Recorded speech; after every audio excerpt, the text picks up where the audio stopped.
I'm going to do something a little different tonight. I'm honored to be here because I'd like everybody in this room to understand what took place in the 1960s and what took place by a number of people in this room, including Earl, who I'll address later, but some people who aren't with us here tonight to talk about what happened at that period of time.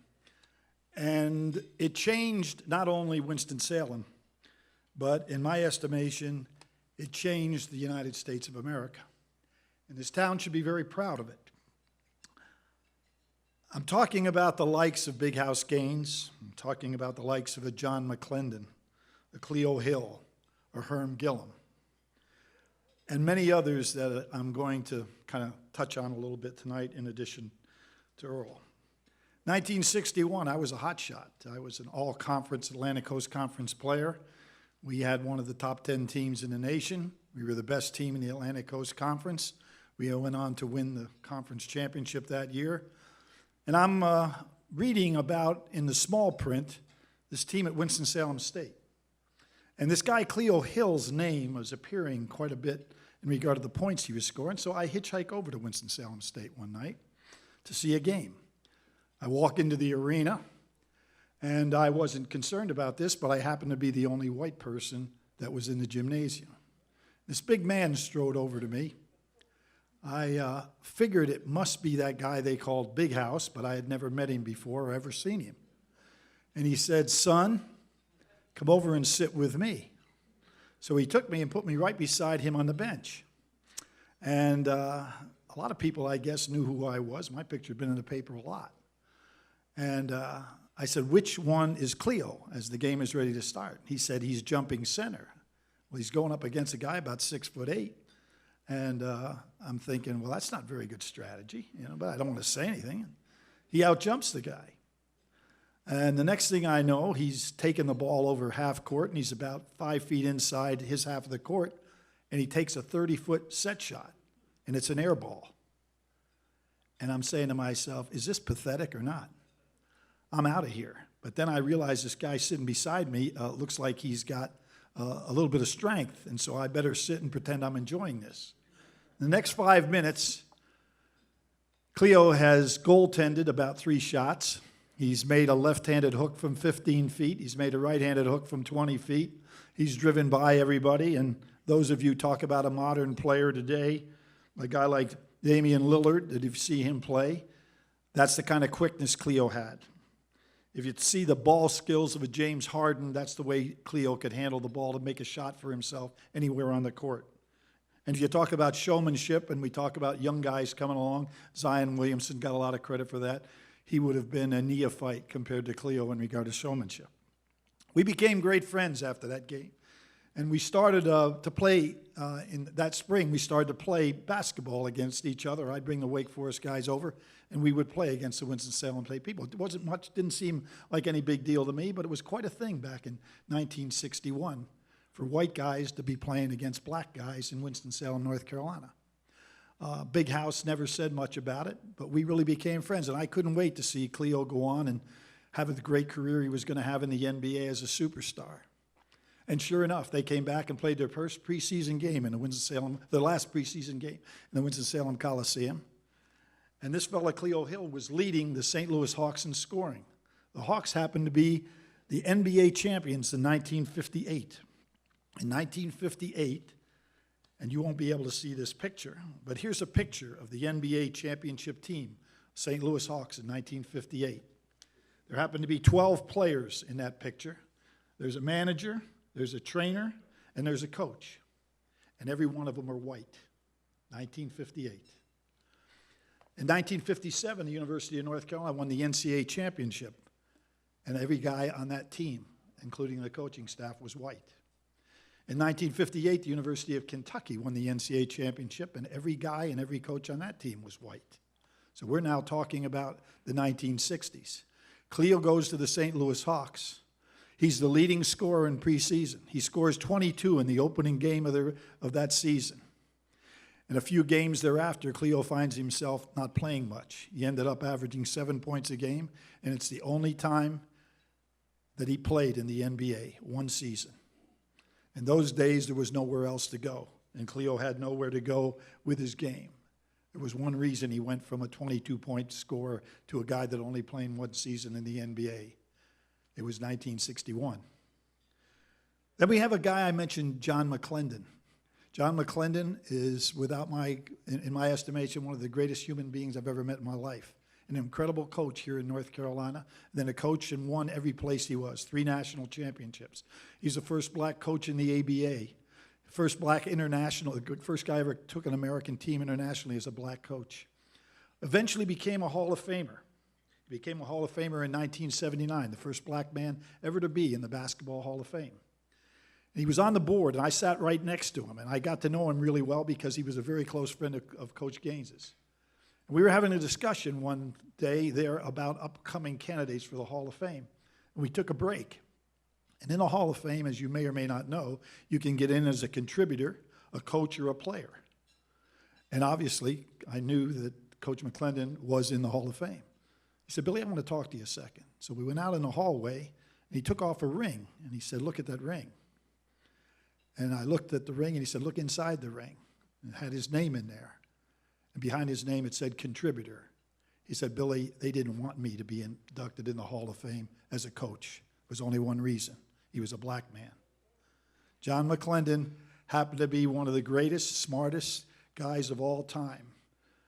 But that was something that really hurt him, and the fact that he couldn't be recognized for what he had accomplished as a basketball coach going into the Hall of Fame. Now we talk about 1963. I'm out of school, working here in Winston-Salem. I get a call from my coach, Bones McKinney. He said, "Billy, I want you to do me a favor." I said, "Coach, whatever I can do for you, you can count on." He said, "I want you to recruit a player for me." I said, "Sure." "Where does he live?" He said, "Winston-Salem." I said, "Is that right?" I said, "Where does he go to school?" He said, "Atkins." Now, Coach knew that I spent time at Atkins because I'd go over there and play too. A black school, colored school called in those days. And I said, "Well, what's his name?" He said, "Hearn Gilliam." I said, "I haven't heard of him," so I went over to Atkins. I see Coach Green. He said, "What are you doing here?" And I said, "Coach McKinney's asked me to meet a player you have named Hearn Gilliam." He said, "Why would you want to meet him?" I says, "Coach, because Coach McKinney wants to make him the first black player that's ever played in the Atlantic Coast Conference. And he's asked me to come over here and meet him and see if he'd be interested." And I developed a great relationship with Herman and his mother. He didn't have a father, lived right near the Winston-Salem Coliseum, right off of 24th Street. A great player. And he decided that he really wanted to stay close to Mom and go to Wake Forest. The problem was the Atlantic Coast Conference in those days had an 800 academic rule on the college boards. A lot of people wonder why there was an 800, and many people, and to this day, I happen to be one of them, it was to make sure that college board scores were high, that black people couldn't have the opportunity to get those kind of college board scores to enter to play in the Atlantic Coast Conference. So I got Herm a tutor that spring. And I said, "Herm, we're going to work on it." And he had never taken the boards before. I said, "But you got to make the 800. And all of a sudden it hit me. I said, "Suppose he doesn't make the 800. I mean, I'm preventing him from going somewhere else." Because in those days, black athletes in this part of the country would go to the Big Ten. Carl Etler went to Atkins High School and became one of the greatest football players in the history of sports, not available to play in this part of the country. So I said to Herm and his mom, I said, "Look, I want him to make the 800. I want him to go to Wake Forest. You want to go to Wake Forest, but if he doesn't make the 800, we have to have a backup. Herm, where would you like to go to school?" And he said, "I haven't thought about it. I'm going to make it." I said, "No, in case you don't, where do you want to go?" He said, "Well, I have relatives in Indiana," he said, "and I've always liked Purdue, the name Purdue." So I called the coaches at Purdue, Bob King and George King. And I said, "My name is Billy Packer." They said, "Oh, yeah, we know who you were. I'd played in the Final Four 2 years before that." And I said, "Look, there's a young man in Winston-Salem that can play for any team in America." I said, "He's going to go to Wake Forest, but there's a possibility, I hope not, that he won't make the 800 on the college boards. I want you to give him a scholarship." They said, "Well, yeah, we'll come down and take a look." I said, No. You can't look at him. You can't talk to him. I'm telling you he can play for your team or anybody else in the country." And they said, "Let us have a time to think about it." They called me back the next day and they said, "Is he a better player than you were?" I said, "I'm not even in his league." They said, "Okay, he's got a scholarship." A few weeks went on and Bones said to me, "Hey, let's go over to the East-West All-Star game." And I said, Coach, I've never seen one. I'd like to see the North Carolina East-West All-Star High School game. I said, Coach, sure, I'll go. So I'm sure that Hearn's playing. I can't wait to watch him play in this game. So I go to see his mom. I said, Miss Gilliam, I said, would you like to ride over? We'll see Hearn play. And she said, I don't know what you're talking about. And so I see Hearn. This is what a quality young man he was. I said, Hearn, I said, why didn't you tell your mom about the All-Star game? He said, I didn't get selected. I said, what are you talking about? And he said, no, I didn't get selected. He didn't tell me why. So I called the North Carolina High School Association. I said, let me ask you a question. I said, this All-Star game, I said, how did Hearn Gilliam not make the team? He said, we don't know Hearn Gilliam. I said, well, he goes to Atkins High School. Oh, well, he said, that's a colored school. And I said, well, what's that have to do with it? He said, we don't allow niggers to play in the East-West game.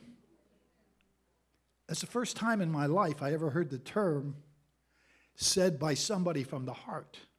I'd heard the term. We're talking about the North Carolina High School Athletic Association telling me that. I'll never forget that. Hearn didn't make the 800, but he did go to Purdue. They honored the scholarship. He made all Big Ten 3 years. He led them to the Final Four, and although Rick Mount got a lot of credit, without question, Hearn was the best player on the team. He then went on and played in the Portland Trail Blazers and won the NBA championship as one of the top players on the Portland team. Unfortunately, he died at a young age, but it really changed my thinking. What is this all about? How can this possibly be that people aren't given the opportunity based on their ability as opposed upon what color they are? Things were changing. This was the 1960s. What happens?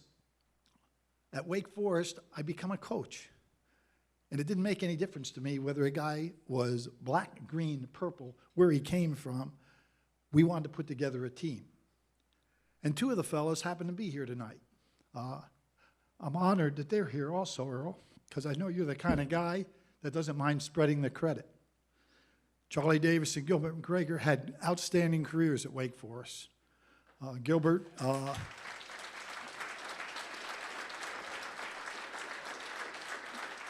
One of 5 Wake Forest athletes to have a double-double for his career.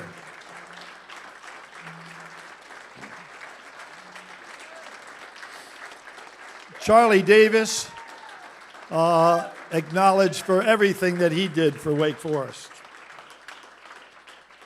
Things were changing in the Atlantic Coast Conference.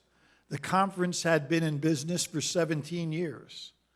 I won't do this as a question and answer thing, but no black athlete in 17 years had ever been named the most outstanding player in the league until Charlie Davis won in 1971.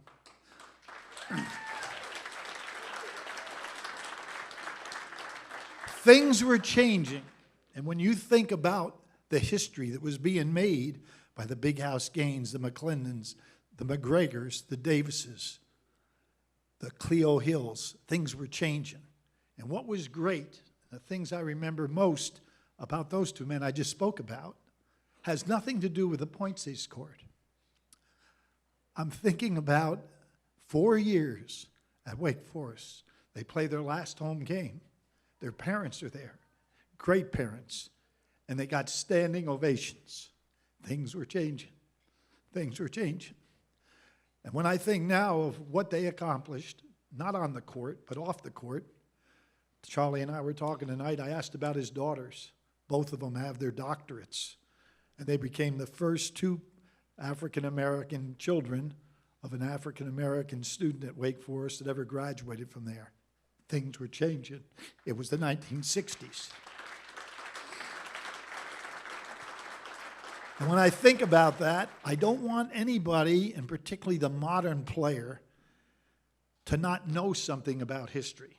Because without the men I'm talking about, Robert McAdoo's, all guys born in North Carolina, Phil Ford, John Lucas, Walter Davis, James Worthy, Danny Manning, Chris Paul, Seth Curry, Michael Jordan, and David Thompson. Just think about that.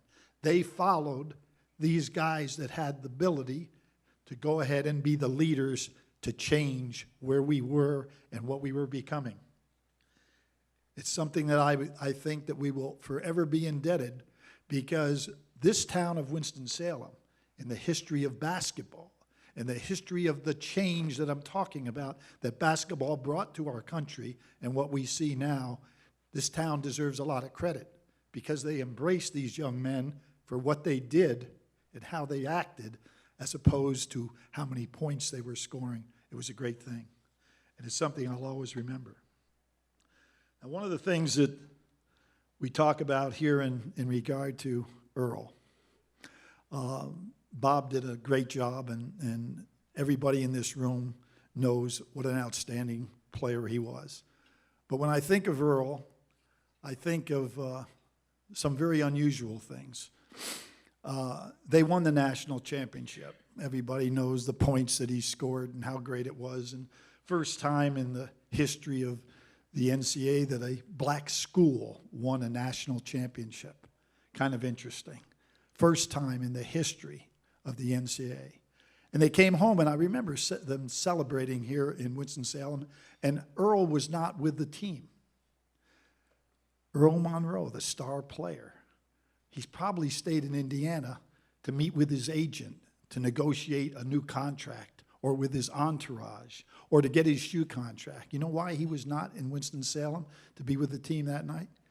Because he was in Indiana getting ready to prepare for his teacher's exam so that he could pass his teacher's exam, so that when he graduated from Winston-Salem, he would be able to be in a position to be a teacher, which is one of the things he set out to do. Not to come up there and celebrate and do away with something he set out to accomplish. There's much more to this guy than the statistics in basketball. Bob related to Earl with his spin moves. And Earl goes on to the Baltimore team, NBA Rookie of the Year. I had watched him play. I had Earl come over to Wake Forest and play with Paul Long, and we kept that tradition going for a number of years. Watched him play. I was a decent player, not of the caliber of the guys I'm talking about. And I tried to study the game. And Earl will never know, but I practiced the spin move in my basement, okay, as a 30-year-old guy. Now, I never could figure out why it wasn't working, other than the fact that I didn't have the same athletic ability I had when I was 21. So I invited Earl to come to Wake Forest to speak at our camp. He'll be the first to admit that he'd never spoken at a camp before that I know of, okay?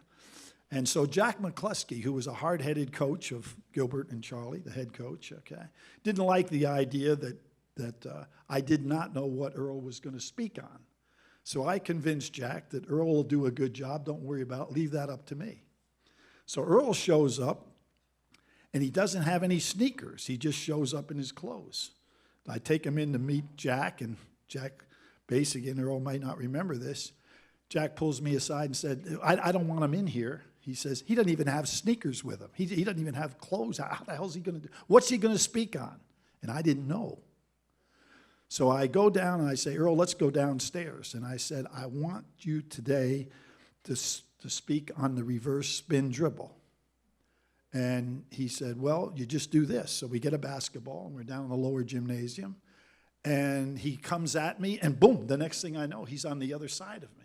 And Jack McCleskey, who was a good student of the game, was amazed at how brilliant Earl was to develop that technique. And I don't know if Earl had ever even figured out how he did it, but it was unbelievable how, with his footwork, he was able to amaze that amazing ability to work on his game. Anybody in this room know, with all these statistics about Earl Monroe, does anybody in this room know how many points he averaged as a freshman? 7 points a game. 7 points a game. I mentioned Coach Gaines. Earl will be the first one to admit he probably did not enjoy scoring 7 points a game. He did not enjoy his limited amount of time to play.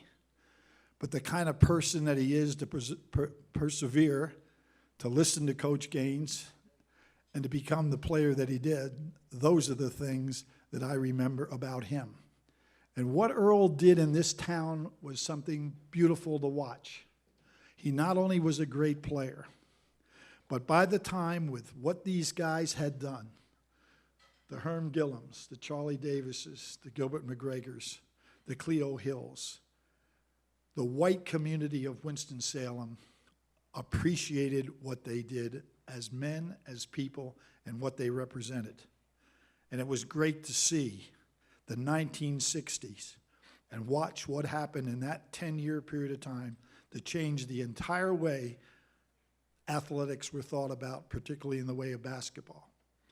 And so tonight I would like to thank the Charlies, the Gilberts, the Earls, all their teammates, all their contemporaries for what they did, not on the basketball court, because that's legendary, but what they did to pull a community together where they looked upon and respected people for what they were, who they were, and how they handled themselves.